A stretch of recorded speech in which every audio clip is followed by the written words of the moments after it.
तो बहुत बहुत स्वागत है जोरदार तरीके से इस बहुत ही बेहतरीन अपडेट के लिए। बिल्कुल ये अपडेट बिल्कुल क्लियर तरीके से Indian military academy to induct the first batch of women officers cadet, ये अपने आप में कहते हैं ना कि इतिहास लिखी जाने वाली बात है कि first time after 93 years IMA first time किसी विमेन ऑफिसर कैडेट बैच को इंट्रोड्यूस किया जा रहा है इंडियन मिलिट्री ट्रेनिंग एकेडमी में फर्दर ट्रेनिंग प्रोसीजर के लिए। तो अपने आप में एक बड़ा रास्ता खुला आईएमए के अंदर विमेंस कैंडिडेट्स के लिए। आइए जानते हैं पूरी अपडेट और इन्फॉर्मेशन क्या है। जैसे आपको पता है कि फाइनली 18 विमेन कैंडिडेट्स हैं जो कि फाइनली एनडीए के फाइनल टर्म को अपने कंप्लीट करने जा रही हैं, जिनमें से 18 कैंडिडेट्स में से 18 गर्ल्स कैंडिडेट्स में से 8 को आईएमए के लिए चुना गया है। बाकी जो 10 हमारी गर्ल्स कैंडिडेट हैं वो क्रमशः आईएनए और एफए को चुनी है। आईएनए एफए जाना कोई सरप्राइजिंग नहीं है क्योंकि ऑलरेडी वहाँ गर्ल्स कैंडिडेट को इंडक्ट किया जा चुका है डिफरेंट एंट्रीज के माध्यम से। बट यहाँ सबसे ज़्यादा इंटरेस्टिंग है जो 8 हमारी गर्ल्स कैंडिडेट्स हैं एनडीए की फर्स्ट टाइम आईएमए में वो इंडक्ट होने जा रहे हैं एग्जैक्टली, जिन्होंने फाइनली आर्मी में चुना है अपना career. Will train IMA for the year before being commission as officer next year. बिल्कुल नेक्स्ट ईयर ऑफिसर होने से पहले उनकी प्रॉपर 1 ईयर की ट्रेनिंग कंप्लीट की जाएगी इंडियन मिलिट्री एकेडमी के अंदर। तो मुझे लगता है ये अपने आप में एक यार कहते हैं ना कि इतिहास है जो ये चीज़ होने जा रही है exactly.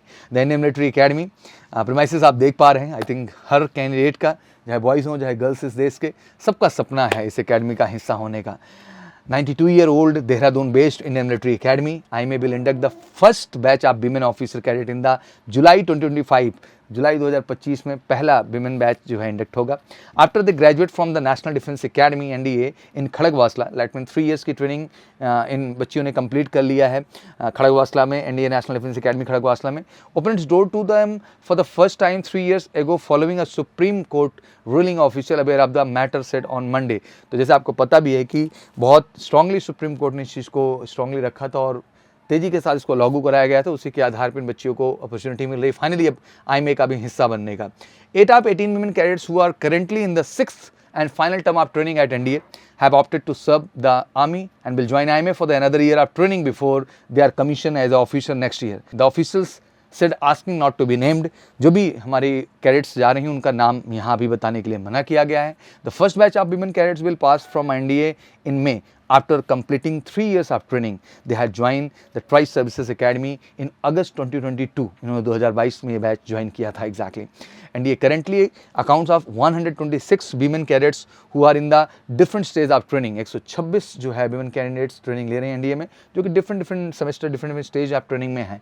IMA will induct women cadets for the first time almost 93 years, जो है मतलब 93 साल बाद ये पहली बार, ये अपने आप में एक बड़ी बात है। What is said in its history, मतलब एक नया अध्याय, एक नया चैप्टर जुड़ने जा रहा है मुझे लगता है आईएमए के अंदर। और ये एक बड़ा स्कोप है कि जब 10+2 लेवल पे गर्ल्स कैंडिडेट जा रही हैं परमानेंट कमीशन कैटेगरी में, तो आखिर ग्रेजुएशन लेवल पे क्यों नहीं। जैसे आपको पता है कि सीडीएस के थ्रू हमारे पास जो है 2 तरह की एंट्री, एक परमानेंट कमीशन, एक शॉर्ट सर्विस। तो गर्ल्स कैंडिडेट को केवल ओटीए के लिए मौका मिलता है ऑफिसर ट्रेनिंग एकेडमी के लिए शॉर्ट सर्विस कमीशन कैटेगरी में।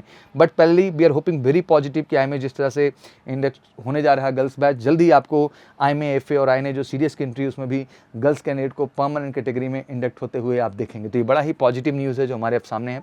And obviously it is currently the only military academy in the country that does not train women, said one of the official जो है साइटेड अबव। तो बिल्कुल सही बात है कि यही इकलौती एकेडमी थी जो अभी तक गर्ल्स कैंडिडेट को इंडक्ट नहीं कर रही थी ट्रेनिंग के लिए, बट अब इन्होंने भी शुरुआत कर दी है। तो अपने आप में एक बड़ा बदलाव देखने को यहाँ पे मिलेगा, क्योंकि ऑलरेडी एनडीए में ट्रेनिंग चली रही थी, आईएनए में चली रही थी, एफए में चली रही थी। तो एग्जैक्टली आईएमए में क्यों ये चीज़ें छूटी रहे, तो आईएमए में भी फाइनली वो ट्रेनिंग इंट्रोड्यूस हो गई है। तो फाइनली आईएमए में भी ये ट्रेनिंग इंट्रोड्यूस हो गई ना, दैट्स रियली ग्रेट इन्फॉर्मेशन। तो मैं यही कहना चाहूँगा देश भर की बच्चियों को, ये बहुत बड़ी अपडेट, बहुत बड़ी खुशखबरी है और ये सब तक खुशखबरी पहुंचनी चाहिए। और बिल्कुल मैं कहूँगा बेटा 10+2 लेवल पे एनडीए एक बेहतर ऑप्शन है आपके लिए, और ग्रेजुएशन लेवल पे सीडीएस भी एक बेहतर ऑप्शन है सभी गर्ल्स कैंडिडेट के लिए इंडियन आर्म फोर्सेज में एज ऑफिसर हिस्सा बनने का। तो फिर इंतजार नहीं, 10+2 हुआ है या फिर ग्रेजुएशन आप फाइनल ईयर में है, बिल्कुल उठिए, बढ़िए और एमकेसी के साथ जुड़िए और फाइनली इंडियन आर्म फोर्सेज में ऑफिसर की रैंक आप अर्न करिए। Thank you so much, good luck, जय हिंद, जय भारत।